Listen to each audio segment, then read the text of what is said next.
As business owners, we tend to be fiercely independent and try to figure it out ourselves. We don't necessarily like asking for help. What I have seen is over the years, I have developed a niche as well as a specialty, which is really working solely with accounting professionals.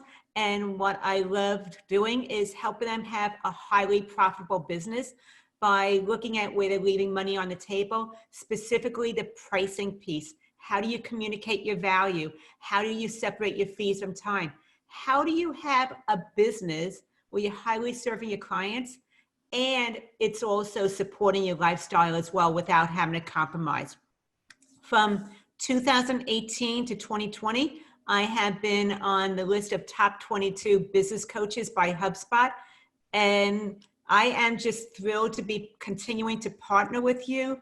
Jonathan, LeanLaw is a fantastic product. A lot of my clients use it for their attorneys that they work with, and I've seen it do great things. So happy to have you here, and let's just keep on moving forward.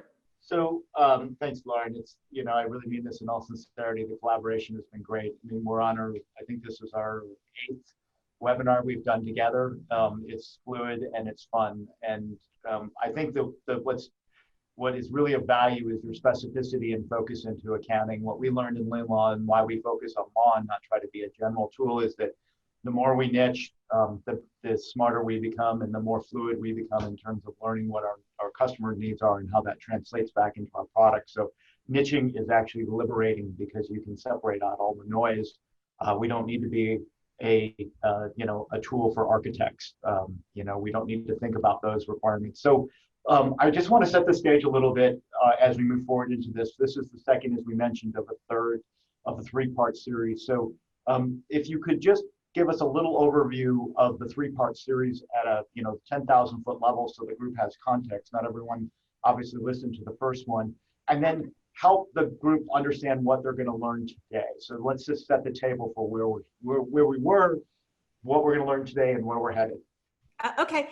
The first one we did in the series, which was in July, is how to earn more from your cleanups and eliminate the cleanup surprises. What I really looked at is some of the inherent problems with the way that you might be onboarding your clients, especially when you're going right into a cleanup project, how to be able to make sure that it is a client who actually respects and values what you bring to the table, being able to recognize that when you dive in too quickly, you end up with maybe more complexities than what the client originally told you. Plus, you're actually looking at how to get paid for the value instead of your time and maybe some other costs as well. You're able to earn more. And I showed you all those. Jonathan, I'm sure you have links for those somewhere also in your archives. So that is... We have links to just, Steve has links to all of the previous webinars and additionally the one that we did in July. So he's just sharing those in the chat session as part of this. And then today we're looking at how to create irresistible packages, because when you separate your fees from time, you actually earn more. Your clients don't care about how long it takes. Actually, there's more value to it being done faster as opposed to it being a long drawn out process, and packages are the ways to really have clients recognize the value. It also, and I'll go into it a little bit today, is a way for you to get paid for those things that you don't want to nickel and dime your clients on, or that you don't know how to charge them for. Packages solve all those things.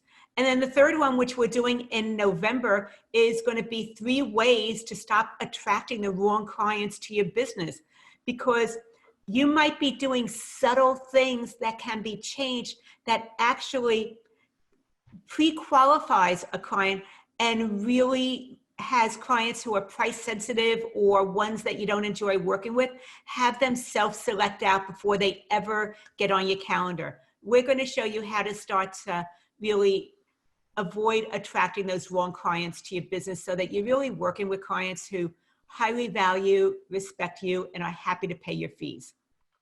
So, and I think the one of the most astute things you said, and what I'm looking forward to next time, is how to attract the right client and not the wrong client. Something that's happening at LeanLaw right now is that, we're 4.5 years old, 5 years old, and we're finally learning what that right client is. And we're working really hard to find that, because when you get the right product market fit, it's a joyous conversation, right? When you don't, because you don't understand what your offering is and you don't understand how to sell it, it's a tough conversation, because the client can't really understand what they're buying and you're not properly communicating your value. Okay, we have another poll here that's going to jump into it. This is a super easy poll. Do you offer packages currently? Yes or no? Okay, so we're just going to allow this to kick in until we get into the 80th, a few more people to vote, another few seconds. All right, I'm going to end the polling because we got the majority, and the majority, 71%, actually do have for packages. So, so this is a group that has some understanding here. So I think we need to, start. You've talked a lot about your expertise in terms of pricing systems, and taking a step back, just so we can, bring this into the conversation. Can you overview and tell the group a little bit about your pricing formula? And, it's always your goal to increase income without doing more work. So let's start there by letting folks know what your pricing formula is, that strategy. It's actually called the ultimate pricing formula. It has 5 steps. The very first one is that ideal client. Who is the person that highly values you, respects what you bring to the table, happy to pay your fees? And if you had your calendar filled up with those clients, you would really feel like this was your dream business. That is the very first thing that I look at with my clients. After that, I look at your signature system. What this does is recognize that most of the experts that you follow have some type of process or system that they follow. If you're able to actually communicate the steps that you take with your clients and when you first meet them to getting that end result that they want, then that gives you authority and they see you as an expert. It raises the value in their eyes about what you're able to do to help them to really achieve that result. Being able to communicate it is what starts to really allow you to separate your fees some time, also earn more, because you're now an expert and an authority. It's not just about the processes or the products you use or the apps that you have in place. After that, I help my clients define their packages. That's what we're starting to go into today and taking a deep dive in. We actually roll up our sleeves together. We create their packages, and that way they're able to just go right out and get it done and start selling on value instead of competing on price. The fourth thing that I do, which is really my favorite thing, is how to be able to separate your fees from time and cost, because what you highly value and what your clients highly value are 2 different things. If you're able to start value pricing your services, you simply earn more without having to work additional hours.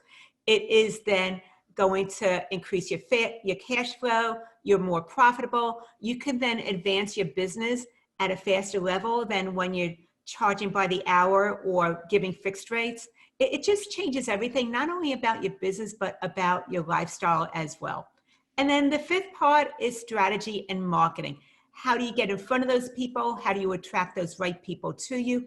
And once they're coming to you, how do you have those conversations like Jonathan was mentioning to enroll those ideal clients into your services and working with you? Basically, those are the 5 steps, Jonathan, the ultimate pricing formula that I offer. And I think, to me, what the most important, you may just, obviously you're the expert, but just listening and I talk to accounting professionals on a regular basis, and they, being in my role in LeanLaw, so we recognize 2 customers in our company. We recognize the accounting professional as a customer. That's why we have a LeanLaw Accounting Pro, and we do all sorts of things to try to help evangelize into that community, and of course the law client. And I will tell you, the signature system, what you said, if everyone to walk away with, one concept in their head, is this idea of a signature system.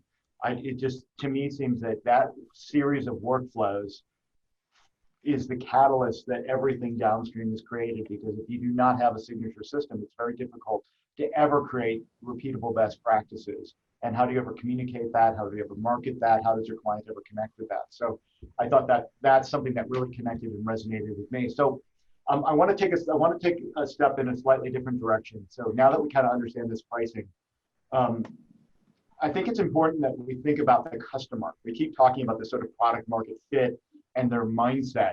And, you know, there's like, I want you to sort of help this audience think about the customer's mindset and challenges that they have buying from accounting professionals. And then, you know, of course, how does packages facilitate that process? So, you know, because you've got this lawyer and, you know, we think about a solo lawyer up to a large law firm in terms of who's buying, and now they're interacting with an accounting professional, and there's almost like two different languages happening here. So how does that process work, and how do packages help facilitate that?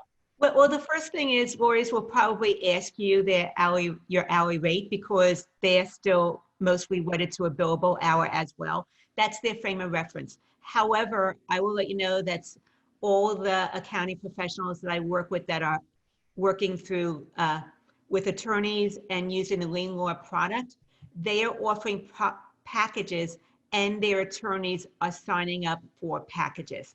Therefore, just because they've always done it a certain way doesn't mean that that is the optimal way. The main thing to recognize is if you're unable to communicate your value, then you continue to compete on price. When you compete on price, whether it's an hourly rate or a fixed rate, you are leaving money on the table. You're not earning as much as you could. The other thing to recognize when you're starting to look at this is value is subjective. What you want to do is recognize that it's not what you value about what you bring to the table. You want to step into your client's shoes. It's about what they value. That's going to determine whether they are going to take that next step of working closely with you or not. When you start to think about this, there's two different things you want to consider. The first one is you want to consider their needs, wants, and desires. This is about having a value conversation instead of a sales pitch, because I don't really know any accounting professional that enjoys the sales part, especially the part where you're trying to pitch them. Because that you want to have a conversation that really focuses on what's important to them. And by asking great questions, they're then recognizing that, yes, you have the expertise, you have the understanding to help them achieve those things that they want or solve their headaches. That's the first thing, is knowing what their needs, wants, and desires are. Then the second thing that they are considering is the experience of working with you. You want to consider, what is that client experience that they have from working with you? Are you approachable? Do they feel comfortable talking to you, asking about their questions? Are you willing to maybe teach them how to really understand the story behind the numbers? Because the majority of your clients cannot read a balance sheet or P&L or any of the other amazing reports that you send them as well as you do. Therefore, they really need to know that you are there for them and you're part of the team. The other thing that you want to consider when you're looking at separating your fees from time and going into packages is the consideration that the main thing that is different with value pricing than everything else, they need to believe that the value they have to gain from working with you is greater than the fees that they're paying you. I'm just going to say that one more time because it's a paradigm shift. What they have to gain from working with you and hiring you is going to be greater than the fees that they're paying you. If you can show them that, then they are going to move forward and work with you. And it's not about the time, it's not about your apps, it's about the fact that you're either going to help them solve a problem, become more profitable, fix money leaks, do something with maybe the distribution that helps to retain their employees longer, but you're going to help in some way of either achieving a goal or getting rid of a headache. And I think, you know, what we see from LeanLaw, my perspective, and one of the challenges and why I think the signature system that you talked about and some of the concepts that you just presented are important, is that at least from our sales process, we're constantly having to translate from what they were doing into this new workflow, right? Because their whole mindset is, well, this is the way we did it. And there's this tension that we always see because they're like, well, why do you need that? Like people say, I need this thing, this feature, this process. And the accounting professional who's our partner in the sales process often says they don't need it, they just think they need it. So by having a system and having packages and talking about human relationships and not just billable hours, it actually allows them to get out of what they were doing and maybe see the future. And then when they see that, they can get to those sort of tangible things that you talked about, money leaks, other values. And it rises you out of what we've seen is it rises the accounting community out of the commodity of the billable hour and into these more trusted advisor personal relationships. Before I get to my next question, Darlene asked the question, how do you find out how much per hour or how much you can charge for services when specializing in LeanLaw? How would you answer that question, Loren? I have my answer. I believe that pricing is part art and science. Basically, it is by recognizing the value of what the client is looking to solve. And that is, as you were saying, Jonathan, answering great questions. Basically, with value pricing, you're pricing the client, not the service that you do. The packages help to create a template. What I would say is if you are looking to first start shifting away from value price, from your billable hour towards value pricing, it's going to be a stretch. You are going to want to have a good, better, and best price. The good price is going to be maybe 1.5 times more than what you would normally charge, just to start to let you see that people will pay for value instead of time, and give them a flat rate that they're paying before you do the services, so you're not chasing money. Therefore, it's about 1.5 times more than what you would normally charge for the month, let's say. And then a better rate is going to be 2 times more. Now, you might not feel comfortable doing 2 times more right off the bat, but that would be a better rate. And the best rate would be maybe 3 times more. It's something that you gradually move into. I actually have a worksheet that helps you get started with that. And I'm going to be sharing it with everybody that registered later on. So I will give you a better formula into that as well. But thanks for asking that question, Darlene. So it really leads, it's a really great segue to our next point we want to talk about is that, it's values hard. Like, how do you describe value? Like that's a very hard challenge for people at times to articulate, especially in the sales process. So, what is the relationship between value and price? How do you explain that to a client? Well, I want to let you know that it is really recognizing that when someone's looking to work with you, they are going to be comparing. According to my research and my study on neuroscience and how our brains work, is we are always comparing and judging. Even if we don't think that we're doing it, we are. When you are typically talking with someone about how to work with you, they're now comparing you to maybe somebody else. When we're offering packages, now they're comparing different options of working with you, and they're considering how they want to work with you as opposed to if they want to work with you or move on. I will say it is similar to buying a car. If you're looking to get to a meeting that is you needing to go from your house to a meeting, you can either buy a Geo Metro, which is going to be a very basic car that will get you from where you are to where you need to be that meeting, but it's going to be really, really basic. Now, you might have a Volvo because you have a family. You want to really prioritize safety. That's important to you. And not only do you want to get there dependably, but you want to make sure that you have the safest ride possible. And then the third one is you might buy a Tesla. With a Tesla, it is a status. As soon as you drive by, people recognize what it represents. Also, that it is showing that you're looking for a certain experience when driving a car, and you might care about the environment as well. And recognize that not everybody in this group has a Geo Metro. you chose a car for a couple of different qualities, the experience, the drive, the reliability, other factors maybe, but that there were certain factors that were important to you. And as a result of that, you went with that particular type of vehicle. If it was just about the basics, everybody would be buying a Geo Metro. But that's not what I see when I'm driving down the freeway. And I'm sure that if you start to really look at your business, recognizing that some of your clients are going to be Geo Metros, they're going to want just the basics and maybe crank windows instead of electric windows too.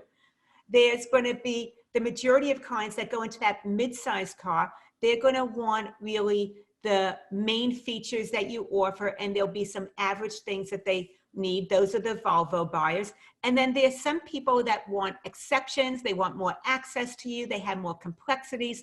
Those are your Tesla clients. The other thing I just want to say about this is if you don't like tracking your time, and I know so many accounting professionals that really don't like tracking their time, they don't like invoicing, they don't want to chase money, then offering packages that have a fixed price and you're getting paid before you do the work is a way to be able to solve that headache and actually open up more hours for you to do some other work on your business, or maybe go ahead and have some more free time for yourself. As a side, one of my top 3 favorite cars I've ever owned was a Geo Metro, which I did fresh out of college in San Francisco. It was a 3-cylinder hatchback that I could actually go to Chinatown and park. So I have a lot of affinity for that. I think the other little note that I might make, we talked about, I keep going back to the signature system, and we talked about the power of niching. When you think about value and as you niche and you really begin to understand to speak to that client, it's much easier to articulate the value, not just the differences between the Metro, the Volvo, and the Tesla in terms of services or other things, but really how does that translate to value and meaning to the lawyer, because you're using their language. You're using things that are of value to them. And you try to do that to a manufacturing firm, you try to do that to a law firm, you try to do that to an architectural firm. You'll never really truly develop the muscle memory and understanding the mechanics of that business to really get at what is most important to them. So I want to kind of shift the conversation a little bit. You've already said this about leaving money on the table. You say that routinely about accounting professionals that leave money on the table because they either leave some things out or they just routinely do things for free because they just, they do it because they don't know how to charge for it or it's 65 value. So what gets overlooked in packages when people begin to assemble them? And how do you plug up those money leaks? We mean money leaks, those things that we're not realizing revenue on.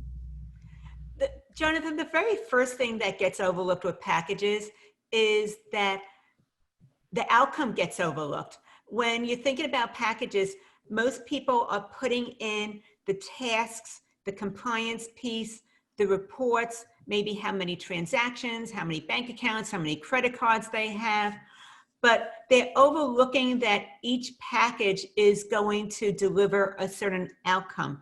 That's what your clients are buying. They are buying the outcome, not the tasks necessary in order to have you achieve that outcome. Because of that, the packages emphasize what you know, not what you do. That's really important for you to think about as you step into your client's shoes. You want to have them see the value of working with you. They're not as concerned about what you do. In fact, if you talk about it too much, their eyes are going to glaze over.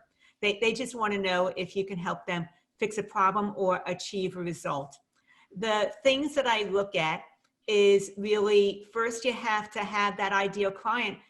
And it's better to have an ideal client and know who that is if you're going to develop packages, because as you were saying, Jonathan, with LeanLaw, you know that you're working with the attorney population and you don't have to worry about the needs of an architect or marketer or some other types of professions. Everything you do is geared towards legal practices. Well, as a accounting professional, you want to think about, do you have a niche?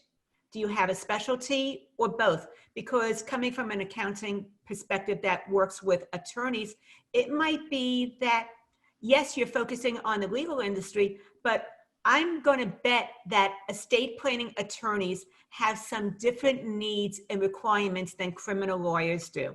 You want to be able to know what those specifics are. Therefore, it's about choosing a niche, and it could be just the attorney industry, but then recognizing that there are actually sub-niches within it or micro niches. I think that I'm interrupting you, but that I was going to make that exact point. I think it's not acceptable is too long word. It's not going far enough just to say I'm going to work in legal.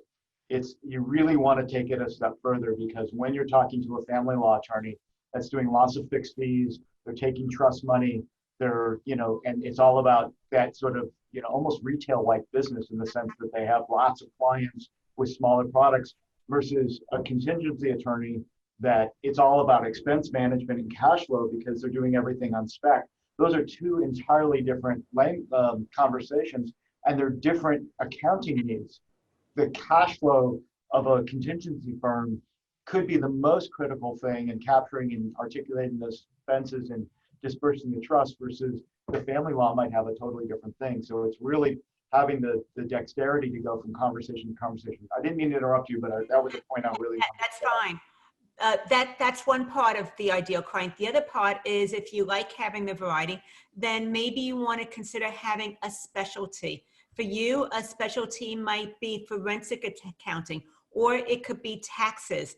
And think about that. You can have a niche, you can have a specialty, or you can have a combination of both, which is what I do.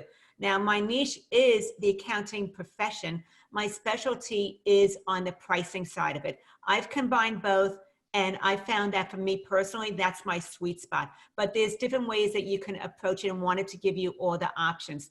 The other thing that you want to do when you're looking at how to get started is understanding, once again, stepping into your client's shoes, knowing their needs, wants, and desires.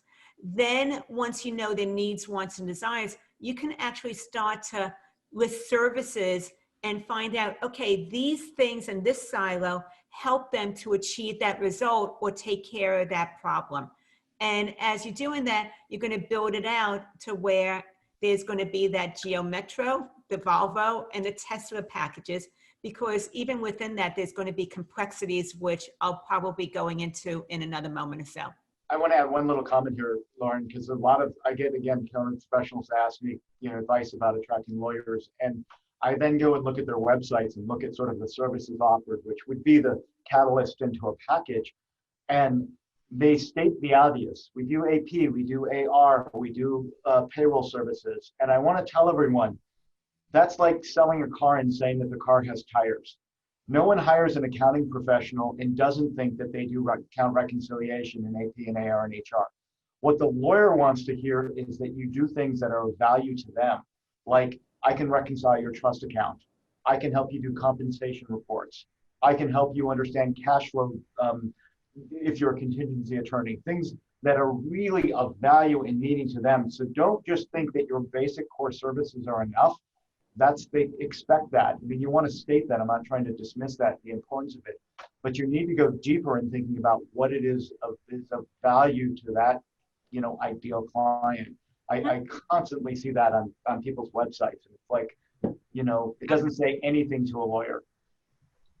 Actually, in my Facebook group, which is Business Success Solutions for Accounting Professionals, last week I interviewed a web designer, and we went really into the details as to how to separate your website and make it client attractive compared to all the others.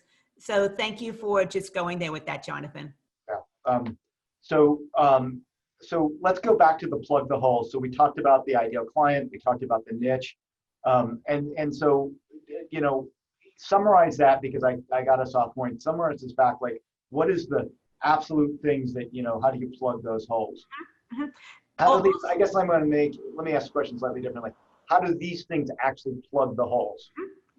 Got it. And also I put that free resource that I was mentioning there, that when I was answering Darlene's question about how to start to package and value price your services. If you want it, you're more than welcome to grab it. I will be sending it to everybody as well.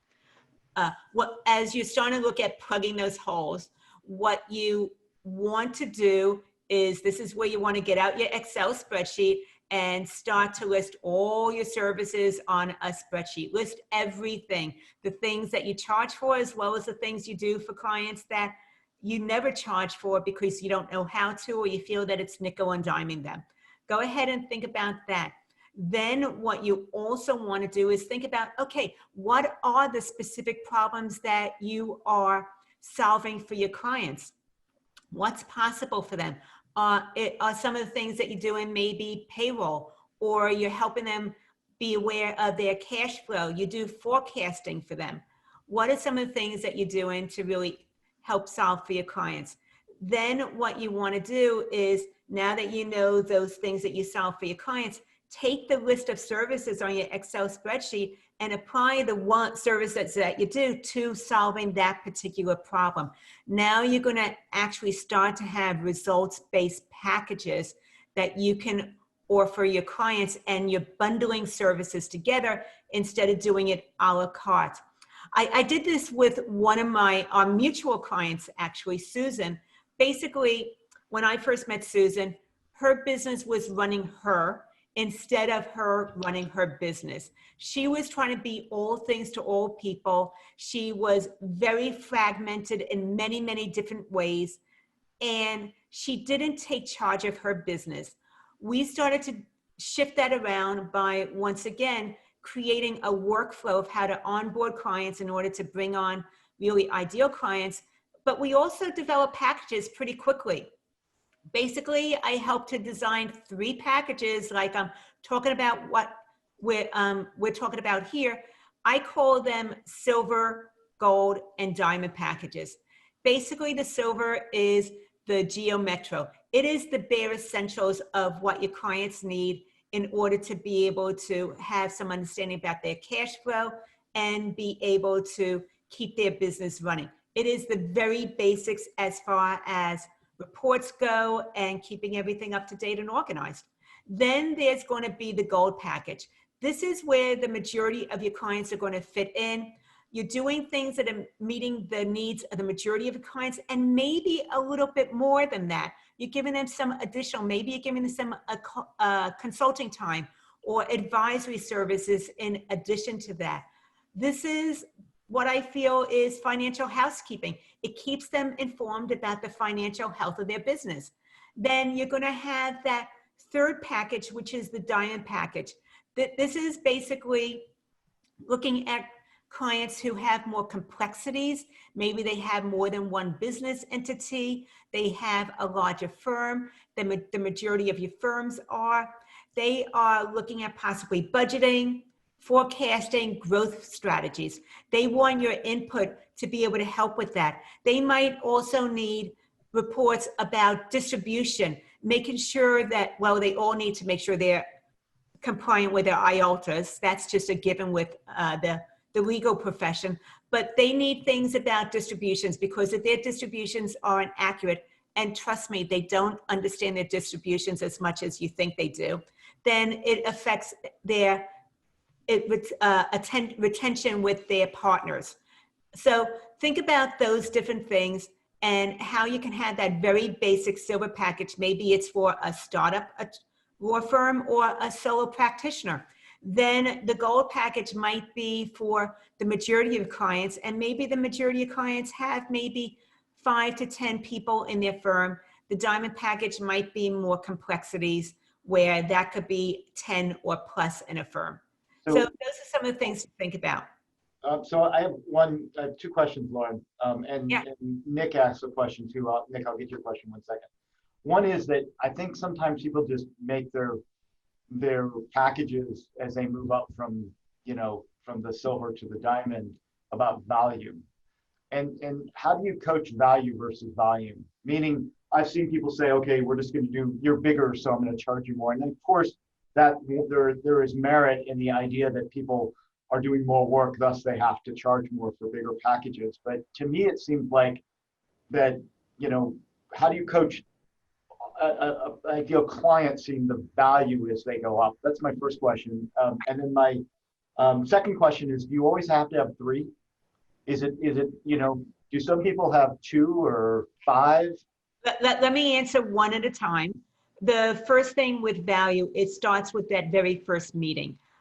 That's where you're going to be asking great questions. It's not necessarily knowing about how many counts or transactions you're doing.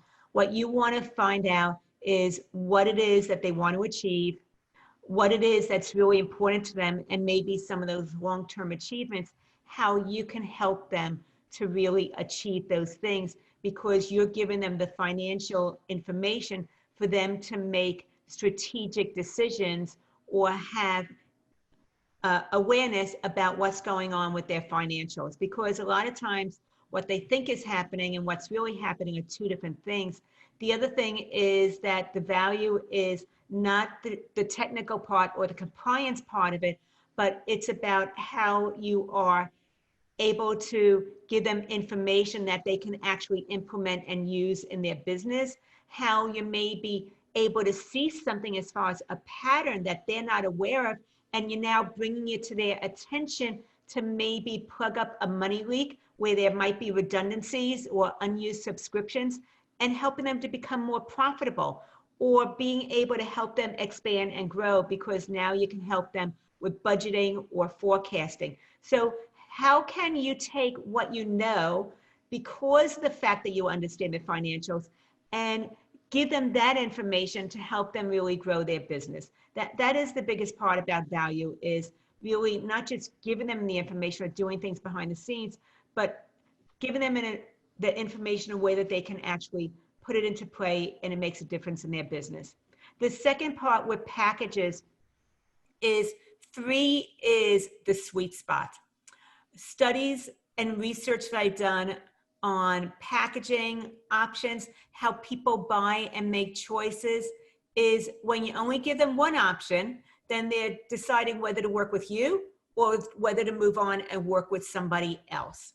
If you give them 2 options, then research shows they usually go with the lower package. If you give them 3 options, then research shows they usually go with the middle package. And this goes back to actually research that was done on Starbucks and their pricing options. Starbucks has 3 different sizes for coffee. Now, they actually have a 4th size. They have a small, but they took the small off the menu, even though you can still ask for it and get it.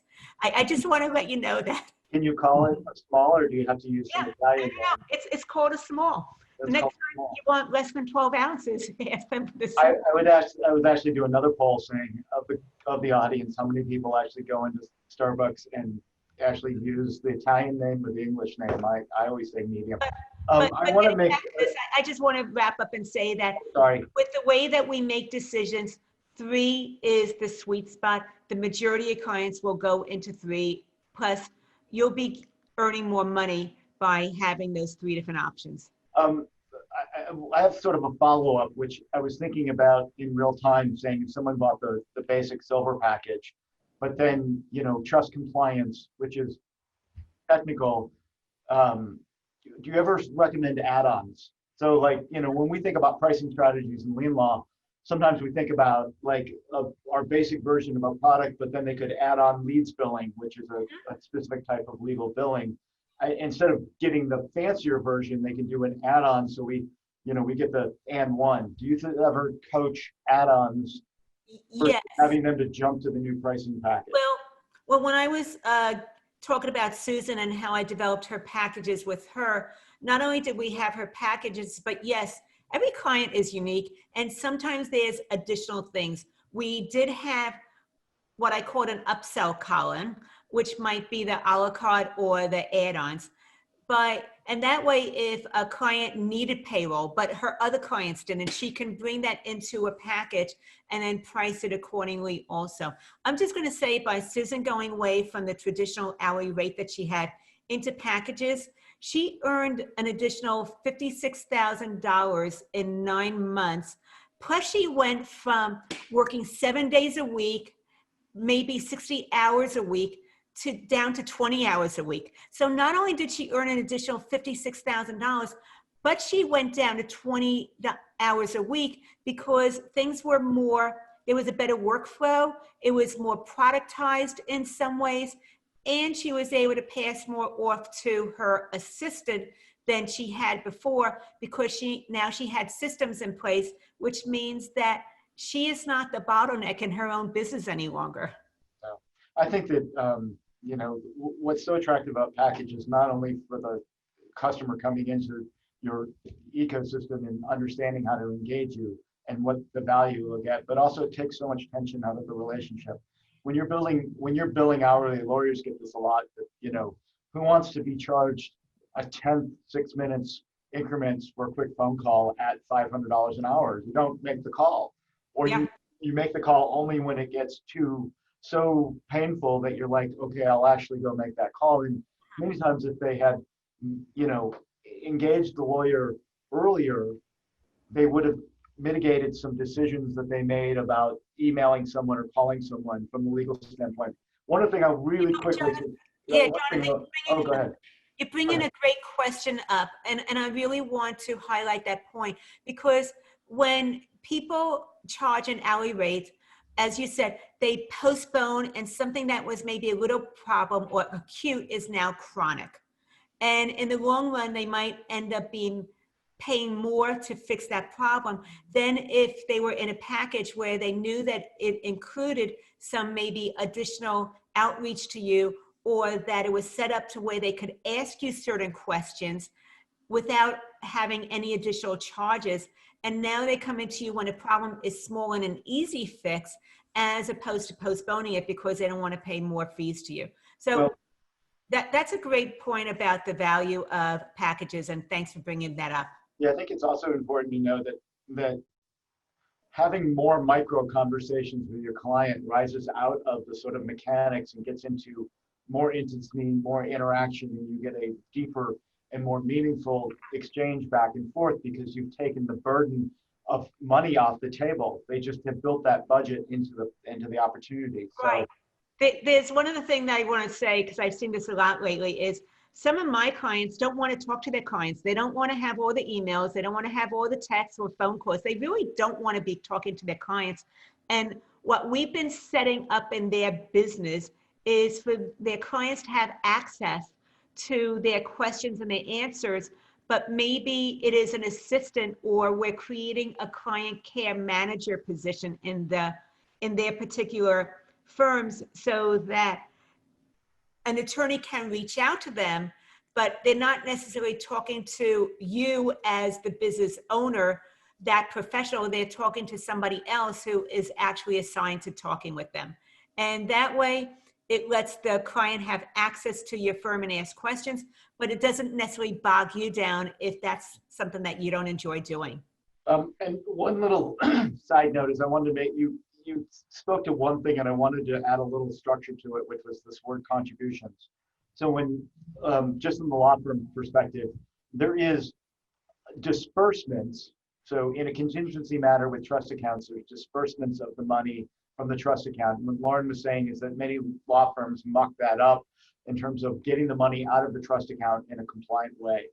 But then there's this idea of contributions.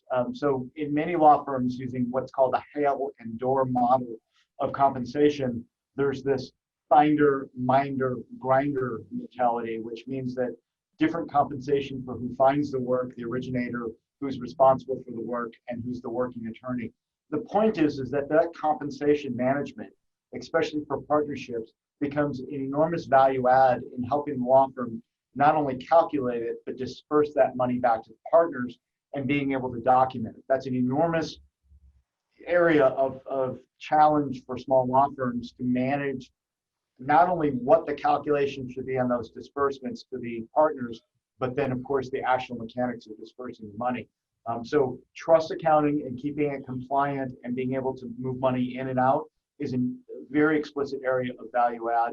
And then helping the partners manage the calculations, capturing the information, setting up the framework, and capturing the information related to the contributions, and then dispersing those contributions and making it transparent is really critical. We have a question from Nick, and Jason, you raised your hand. I'm not sure if you want to contribute, but I would ask you just to chat me if you do. Nick asked the question a little while ago, and he said, would you have a good, better, and best rates for silver, gold, and diamond levels? And I think I'm not sure exactly what that, if he's meaning Yeah, pricing know is different or your hourly rates are different, but I'll let you speak to that. Yeah, and who am I answering? This is Nick's question. Jason just Okay. clarified that he didn't mean to raise his hand. So If you're first starting out with value pricing, I would just have one set of rates, good, better, and best for the, I would just have one set of rates. Start with the good, if that's where your comfort zone is, for the packages, because you have to also figure out how to explain the value. And I want you to have some wins and to recognize that you can earn more without having to work additional hours. Then as you're getting more comfortable with this, you might want to have your good, better, and best price for each of your packages, because then you're going to maybe get a sense as you're talking to people where they're at, or maybe as you're asking great questions, you're able to realize, oh my gosh, I can help them make an additional $20,000 a month in their business. Well, if you're able to help them with that, you might not want to go with the good rate. You might want to try the better or the best rate, because you're actually helping them maybe bring in another 100K per year to their bottom line. So that's some of the things I would say is, in the beginning, just go with the good rate, just to kind of test it out, dip your toes in the water, get comfortable with it. And then later on, you can absolutely have a good, better, and best rate, because with value pricing, you're pricing the client, not your service. And because we have a little bit of time, I'll give you a one personal experience here at LeanLaw. When we came out of the market from the pricing, and of course it's different, we were priced almost half of what we're charging today. Part of it was just, we wanted obviously to win some clients early. Part of it was maybe we didn't feel like we had a feature complete product, but part of it was fear. We just weren't confident to say this is what our price was. And I remember when we did our first price increase, it was so stressful for me, because I'm out there selling it. And I literally said to my two business partners, it's easy for you to raise prices. You don't have to get it in front of a customer and sell this. And what happened was, as we began to sell it, people bought it. It was in my head, this additional pricing thing. It really wasn't tied to the value, because, we used that work to tie the value of what we were offering to the pricing, and that became part of my sales vernacular and speaking. Now we've raised our prices a third time, and we're done for now. But the idea was that we looked at the marketplace and we were still undervalued. So part of our competitive analysis was to say, where do we want to be financially? But part of it was looking at the market, and we left money on the table. And so we started to price it accordingly to the market. We still think we're competitive. Now our next step is to begin to package our onboarding. So we're putting more structure around packaging. If you look at our pricing page today, last night we updated our site. We didn't put explicit packages, but we're moving to this place to now offer to our clients this idea that we can help them move on to LeanLaw, and we can package that in a fixed price. And we find that people want to just buy that because they see it as a natural and organic component to coming on to LeanLaw. So our own personal experience, fear, I mean, it's really anxiety to get out there and say, now we're $45 a month. And having done this now for 5 years and understanding the marketplace and speaking to the value, I can explicitly tell a client, I said to them, they said, well, they said, compared to us, this happened yesterday. He said, well, we're looking at you and the ability, and they're less expensive. And I just looked at him and said, you're not comparing apples to apples. It's like saying, a Geo Metro and a Volvo are the same thing. And I said it with absolute confidence, because I knew if he did not value us as a platform, he was a crappy client, and I didn't want him, because he's just going to cause problems later. Yeah. And that was important. Okay, Loren, I want to get back to and wrap this up, because we have about 6 minutes. I think you spoke to this a little, but I really want you to talk, I want you to kind of do a twofer, which is, what are the next steps for people? So I know there's the engagement with you you'll talk to, but just go back and summarize. We've given them a lot of information today. What are the things they can do today, tomorrow? And then how can they, over the course, engage with you in different ways that they might be interested to learn more from you? Sure. The first thing I want to do is actually bring what you just said into the next steps, because accounting professionals want to raise the rates, but how long do you think about it before you actually do it? Is it been months? Is it possibly years since you've actually had that price increase that you've been wanting because of your own fears of losing clients, you need to bring in a certain amount of money. Your biggest client is also your biggest headache. You wish they would go away, but you're afraid of having that gap then in your income also. Those are some of the things that keep you with your current pricing structure, is all those fears. And that is part of what the work that I do solves, is helps you, you know what you want, sometimes you don't know how to do it. And I work closely with my clients on getting it done in a way that works for you, and that you're able to implement it without feeling like it is going to stretch you, it compromises other parts of your value system. The main thing you want to think about is, do you have a niche or a specialty? Do you work with a particular type of client, or do you actually solve a particular type of problem? And then I would say, if you're not doing packages already, once again, become aware of that problem that you do solve for your clients, or the different problems, and list out all your services and which of those services help to solve that particular problem. That is how you start to create your packages. As far as the pricing goes, it's something I do together with my clients, because like I said, it's as much art as it is science. But what you want to really start to consider is stepping into your client's shoes and recognizing what is the value to them. How much can you actually help them make as far as increased revenues? Just because they're increasing revenues doesn't mean they're increasing profitability. How much more profitability can you help them generate by the end of the year? Where are you maybe plugging up money leaks or lowering their AR in some ways? Those are some of the things to really think about when you're recognizing the value of what you bring to the table, and then you can price accordingly. With packages, I see them more as a template, because every single client is a little bit different. This gives you a template of what goes into basically the silver, gold, and diamond packages. However, as Jonathan mentioned, every client might have some different specifics or need something unique for their business, and you can mix and match accordingly. But when you actually have them come back and say, well, this pricing is too much, don't negotiate on rates, because that just lowers your value. It shows that you weren't wedded to it. What you want to do is maybe take out services and negotiate services to adjust the pricing, not to just lower your rates. And that is really golden right there, if you took nothing else away. If you're interested in actually, you're tired of thinking about it and doing it yourself, and you know that each month you postpone doing it, you're leaving your own money on the table, then I invite you to have a conversation with me. I'm putting the link in the chat, but it is a path to profit strategy session where I am focusing on what it is you want to achieve, where some things are right now with your practice, some of the obstacles, some of the opportunities. If it looks like it's a fit for working together, we would talk about what that would be also. I have varieties of different programs and packages. It's more that I focus on what's in the best need of the individual, as opposed to what's my best need. I want this to be an investment for you. Like with Susan, not only was she burning out from working 7 days a week and went down 20 hours a week in 4 days, but we added another $56,000 to her bottom line. That made a huge difference for her, took away so many worries and gave her peace of mind. That is what I want to do for my clients, is really not, it's not just about the technical part.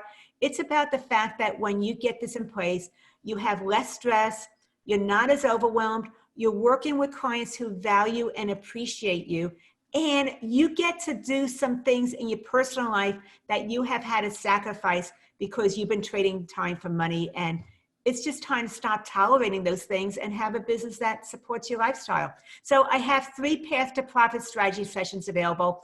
If that feels like you're interested, you recognize that investing in yourself is the best thing you can do, and you want to see how that would work, then click the link, businesssuccesssolution.com/let's talk, and we'll have that conversation. So Loren, we're at the hour. I want to thank you and thank everyone who attended, and thank Steve for the community minding, and thank you all for attending. A few little notes just to remind you, we at LeanLaw always welcome community, and a good place to connect with us is for this group is the LeanLaw Accounting Pro program. If you're asking how do I niche into law, there is so much online content around the financing of law firms that there is more information than you could ever possibly imagine to engage in. And so you can look at the Lawyerist, the ABA, the American Bar Association. LeanLaw has a very active blog in terms of the finance side, as do some of our competitors. So lots of information to self-serve. So I thank everyone for being here. And I'm going to end the session, and I look forward to talking to you in November in our next session. So thank you all, and have a lovely day. And thanks, Loren. It's always fun to talk to you.